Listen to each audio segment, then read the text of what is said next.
दोस्तों, आज की हमारी कहानी शिमला की है। शिमला के शापित पहाड़। ये कहानी उन 4 दोस्तों की है जिनके साथ कुछ ऐसी घटनाएं घटी कि जिनसे उनका पूरा जीवन ही बदल गया। आइए जानते हैं कि ऐसा क्या हुआ था।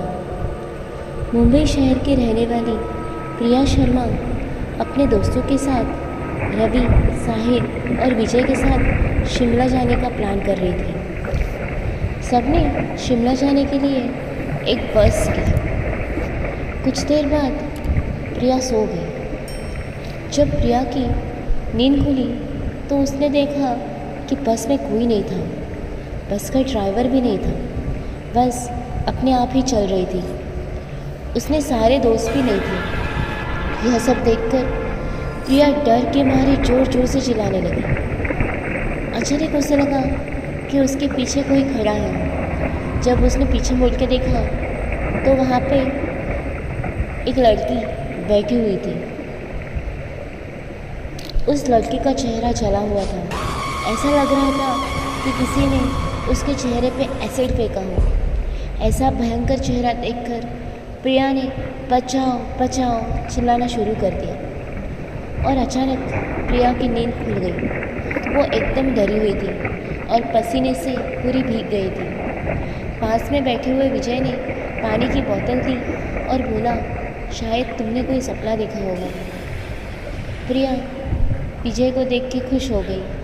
थोड़ी देर बाद शिमला पहुंच गए और वो चारों एक होटल में रात बिताने के लिए चले गए। दूसरे दिन वो सब साथ में मिलकर होटल के पास वाले पहाड़ी पर घूमने की प्लानिंग कर रहे थे। उन्होंने प्लान फिक्स किया और वो आधे घंटे में पहाड़ की सबसे ऊंची शिखर पर जाके पहुंच गए। वहीं से नीचे देखने पर बहुत घने पेड़ पौधे काफ़ी सुंदर दिख रहे थे। अचानक साहिल चौंक गया और बोला, नीचे देखो, कोई खड़ा है। लगता है कोई लड़की है। विजय और रवि भाग के आ गए और नीचे देखने लगे, लेकिन उन्हें कोई नहीं दिखा। रवि और विजय बोले, अरे तू पागल है क्या? इतने घने जंगल में कोई लड़की कैसे आ सकती है? शायद तुम्हें कोई भ्रम हुआ होगा। उसके बाद वो सब खुली जगह पे चले गए। रात होने वाली थी, इसलिए उन्होंने वहीं पर रुकने का निर्णय किया। इसलिए उन सब ने वहाँ पे तंबू लगाया और खाने पीने की चीज़ें बाहर निकालने लगी। प्रिया के बैग तंबू के बाहर थी, इसलिए वो लेने के लिए वो तंबू के बाहर गई। उसे किसी की आवाज़ सुनाई दी।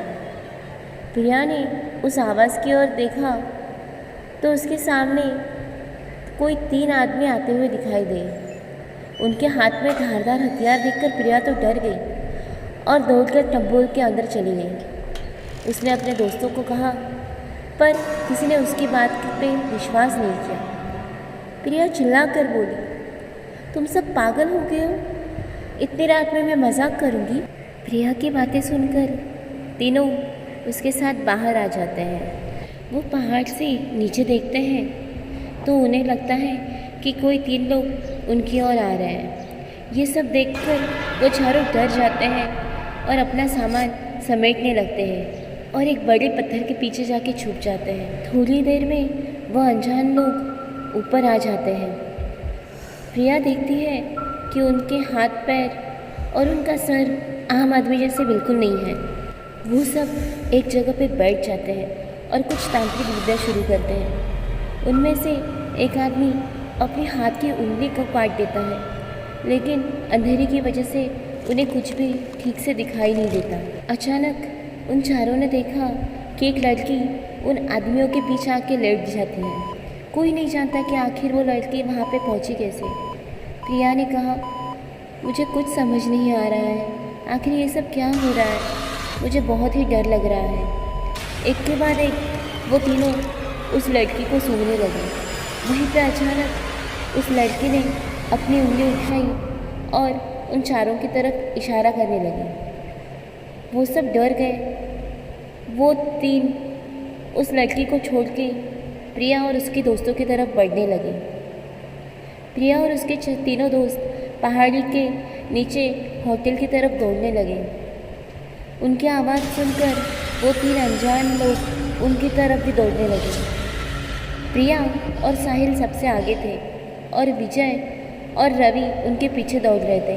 प्रिया और साहिल होटल तक पहुंच गए, लेकिन रवि और विजय का कोई पता नहीं चल रहा था। उन्होंने होटल वालों से उनके बारे में हुई सारी घटनाओं के बारे में बताया। तब होटल वालों ने कहा कि उस पहाड़ पे कोई नहीं जाता, वो पहाड़ शापित है। जो भी वहाँ जाता है वो कभी वापस नहीं आता। तुम दोनों की किस्मत अच्छी थी, इसके लिए तुम अभी भी ज़िंदा हो। प्रिया और साहिल बच तो गए, लेकिन अपने 2 दोस्तों को गवा देने का दुख जीवन भर अपने साथ ले गए।